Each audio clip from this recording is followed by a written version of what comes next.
Hey guys, it's the Dental Marketing Guy Show. Today we're talking about 160 pages of newly released Google leaks. What does it mean for your practice?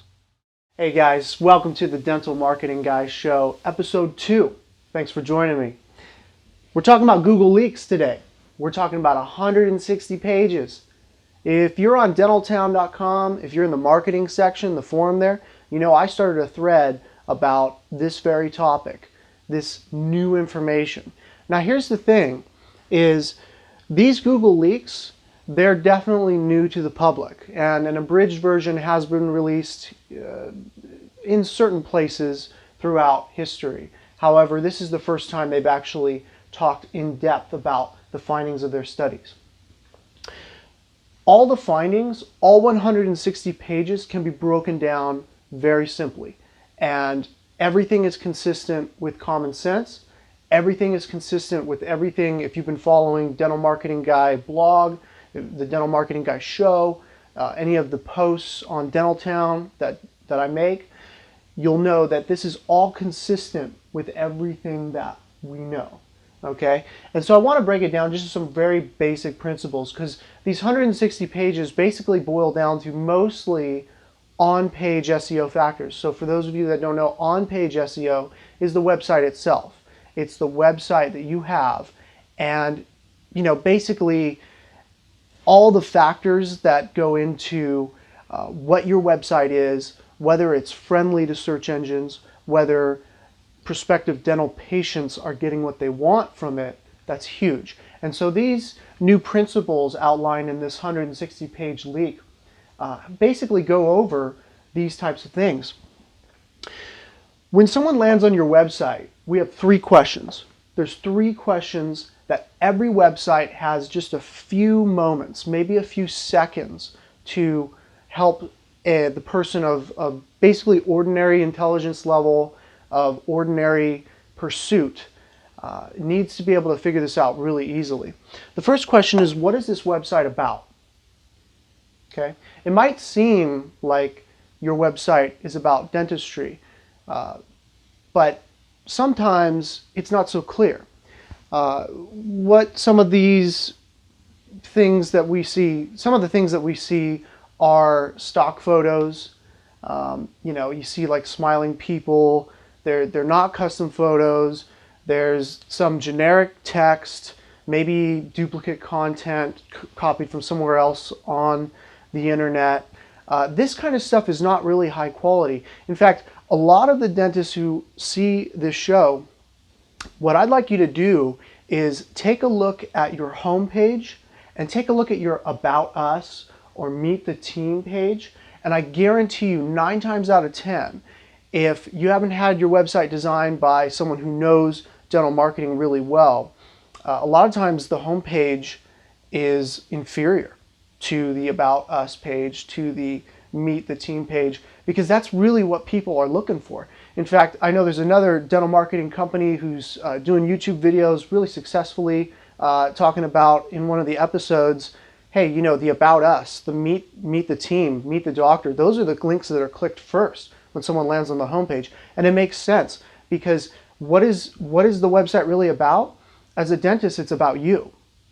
So if you've got stock photos right there above the fold, if you have kind of generic text all over the place, this isn't really helping anyone. This isn't what they came there to see. So your About Us page is probably superior to your home page. So that's something to keep in mind, because sometimes what the website is about, you're like, well, of course, it's about dentistry. It is. It's about dentistry. But it's not really about dentistry, because they could go to the ADA website. They could go anywhere. They could go to Wikipedia. Why do they come to your website? It's to get to know you. So that's something to keep in mind. What is this website about? It's about the dentist. It's not about dentistry. Now, the second question is, after we say, what is this website about? The second question is, what action can I take? What can I do here? Okay, so if the website is cluttered with links, if it just has links all over the place, there's a bunch of things popping all over the place, it's kind of like, I use the analogy, a cat, a barnyard cat can go into the barnyard, and if there's 30, 40, 100 mice, guess how many mice that cat catches? 0. He's so inundated with catching all the mice that he ends up catching none. So when you have too many actions, too many calls to action, everyone talks about you got to have a call to action, got to have a call to action. But too many calls to action cause people to freeze up. They won't take any action. So what can I do here needs to be very, very narrow. You need to have 1 or 2 options that really silo the user into exactly where they want to go most. So that is usually effective with clean web design. By clean, I mean something that doesn't have too many distractions or too much going on. Too many links, you can put them in the footer if you've got blog posts and 100 different services, whatever it is that you're offering. You can put those things in the footer. There's nothing wrong with those links. But up at the top, above the fold, people got to know where they're going to go. So that's something very important to think about, is narrowing down the choices. So they know what the website's about. It's about the dentist. They know what they're going to do. They're going to click the video. If you have a video, almost always, they're going to click that video. They're going to watch that video. If you don't have a video, they're going to click to watch the photography. If you don't have photography, they're going to click to read headlines, and they're going to scan. Okay? Most people are not going to read the entire copy thoroughly. So that's something to think about before you invest too much in copywriting. Is definitely video, photography, much more powerful for the average prospective dental patient. The last question that your website needs to answer is, why should I do it? Why should I take this action? Now that I know what the website's about and I know what I should be doing, why should I? And if you don't have a compelling reason for that, then your website's going to fail. They're going to go back to Google. Okay, they're going to click on your competitor. They're going to get the answer that they want, and then they're going to convert on that website. Okay, and when that happens, SEO becomes very difficult. It doesn't matter how many off-page factors you have. This whole Google Leaks study, the 160 pages, is all about mostly on-page factors. So usage metrics. How do people behave when they go on your website? If someone goes to your website and they go back to Google, they click your competitor, and then they convert, that looks very poorly on your website.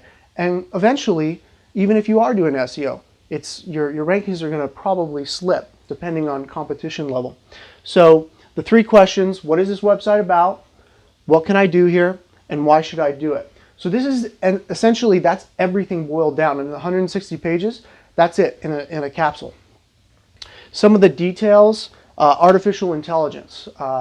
Google's forming algorithms based on real people assessing real websites, and they are taking that information and they are forming it into an algorithm.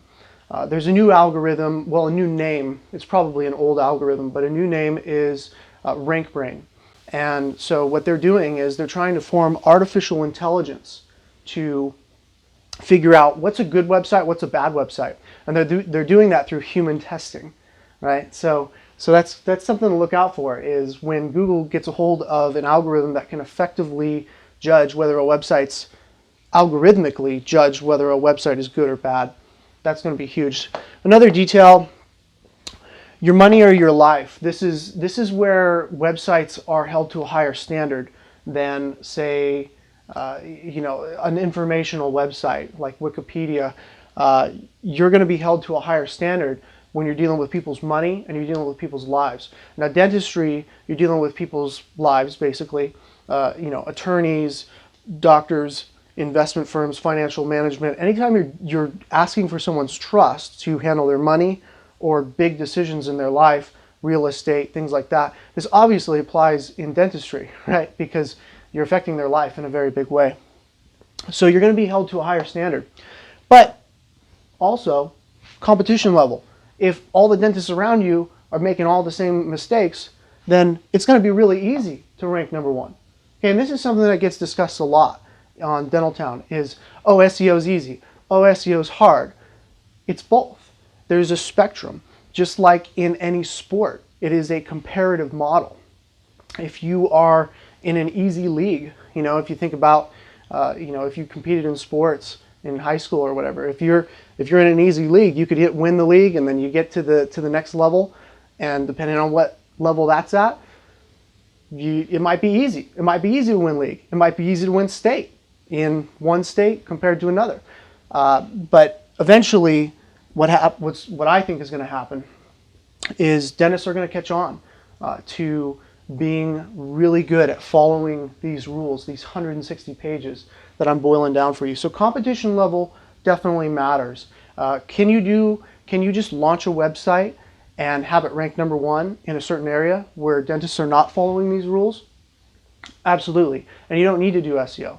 But if you're in an area where it's competitive, I mean, New York cosmetic dentists, you're not going to just throw up a website, even if it's nice, without doing any SEO and rank #1, because there's a lot of competition there. So you got to at least have your website in order. And that's what this is about. The last detail I thought was worth mentioning is freshness. Freshness is, I think, becoming more and more important. So blogging, updating your website, making sure it's well maintained. This was emphasized throughout these Google leaks, and this is basically it. You're welcome to check out the link in below this video on Dental Town. There's a thread on it.